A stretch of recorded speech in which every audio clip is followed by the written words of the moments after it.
Hey guys, in the last video, I asked you to take a look at the Bill of Rights, the first part of the Constitution that has 10 amendments in it, and it guarantees us freedoms and protects us from the government. So I hope that you took an opportunity to go and look that up.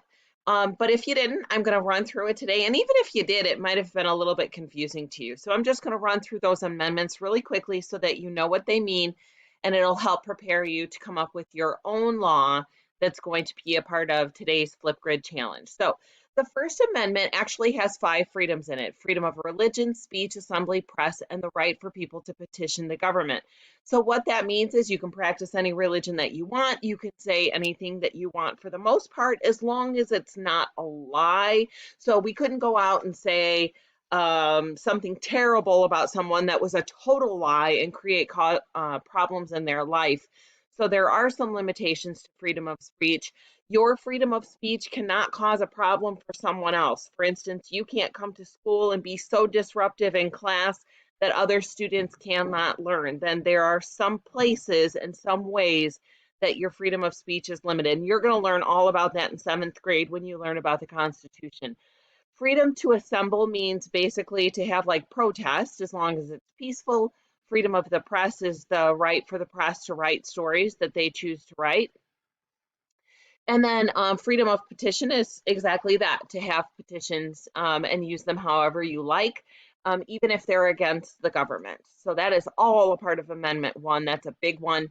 Amendment number 2 is the right to own guns. Remember that this came at the end of a revolution between America and Britain. And they said, you know, we always need to be able to protect ourselves with weapons against our government in case they ever turn on us. And that's what that one is about. Amendment 3 is called the Quartering Amendment. And back during the Revolution, you would be forced to have soldiers come and stay in your home, even if they weren't the soldiers that were on the American side, but they were British soldiers. If they knocked on your door and asked for a place to stay and food to eat and help if they were wounded, you were forced to take them in. This amendment says, no way, we have the right, if someone knocks on our door and asks to come and stay with us and be fed and taken care of, that if we don't want to help them, we don't have to. And in particular, this isn't about helping American soldiers, but they were forced during the Revolution to take in British soldiers, and they didn't want to do that. So you no longer have to do that if you choose not to. The Fourth Amendment protects us against unreasonable search and seizure. In other words, for someone to come from the government, the police, the FBI, CIA, whoever, to come and search you, your car, your property, your home, they have to have a search warrant. And they have to go down to a courthouse and they have to provide to a judge evidence to prove that they have a reason to feel suspicious of you, that you are breaking some kind of law. And then the judge has to give permission whether or not they can show up and search you, your home, your property, whatever it is. So that's Amendment 4. Amendment 5 says that you have the right to a trial. So if you get in trouble for something, they're not going to just say you're guilty and put you in jail. You get to have a trial with a judge. And then Amendment 6 is tied to that. It says that your trial will be a speedy one. In other words, we're not going to put you in jail for 6 months because you stole a pack of gum.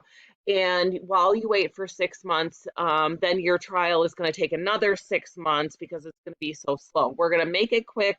It's really not that quick, but we're going to try our best to make it quick and get you moving along so that we can deal with this situation that you're in.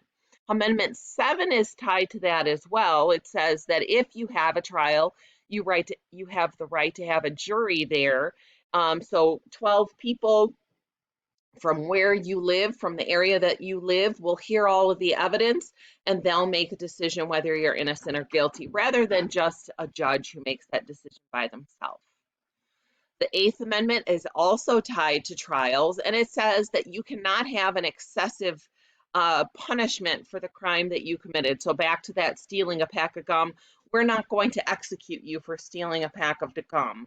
Or, if you, I don't know, if you were speeding, we're not going to put you in prison for 50 years for that. So the punishment has to match what the crime is.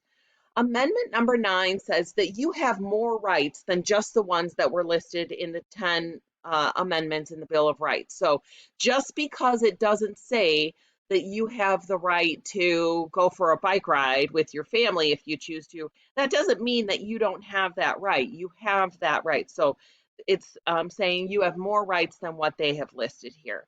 And then the last amendment in the Bill of Rights says that the state has rights that they can make laws for your state specifically. Like California might make laws about beaches, where Illinois doesn't really need to have a law about beaches because we don't live along the coastline where the ocean is. So each state has the right to make laws that are specific to their area. Now, why will we need to be protected from the government? Well, you would hope that all the people who work for the government don't take advantage of their citizens, but sometimes they do. I want you to think about this. Imagine if you made that awful, awful choice to go and, with a bunch of your friends, toilet paper some houses on your street. And there's a grumpy old guy that lives at the end of the street, and you decide that's the one you're going to get his house.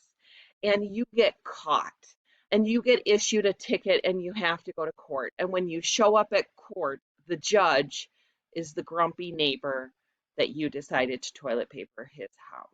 Now, he might be really mad at you because it might have taken him a long time to clean up that mess. And it was a real problem because it rained and the toilet paper was sticking to everything. And he was furious about it. Could he send you to jail for a year for toilet papering his house? Yeah, if we didn't have laws like this, yeah, he could do that. But you'd be super lucky that you have the Bill of Rights on your side to protect you from something like that. So sometimes you have to protect yourself from the government. Or let's say someday you decided to date someone and their dad was on the police department and you cheated on them because, you're in this patch of making really bad decisions, and you do that and the dad says, you know what, we're going to get that kid. I'm going to take the whole police department over and we're going to come into their house and just rip it apart and say that we're searching for drugs, even though that's not an issue. We're going to do that just to get him back. Well, you would hope that no one would ever do anything like that, but you just never know, because sometimes people get really worked up about things and they make bad choices. So sometimes, it could happen, and we want to protect ourselves from the government. So I know here in our area, we have some really good judges and amazing police officers, and especially in the situation that we're in right now, people have just been amazing.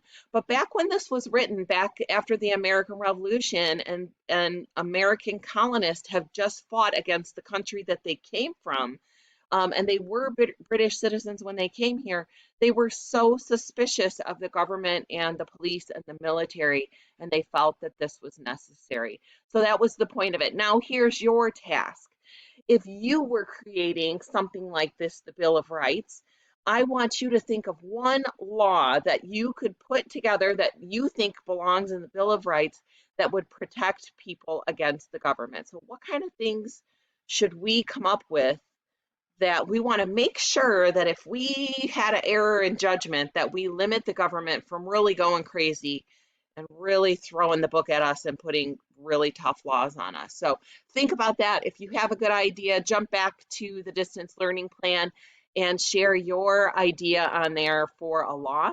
And I'm going to have an extra Flipgrid on there. I want you guys to take a vote. Which one out of all the videos that end up getting posted, which one do you think is the best one? Don't vote for your own. Choose somebody else. Hope you guys are doing good. I'll talk to you again soon.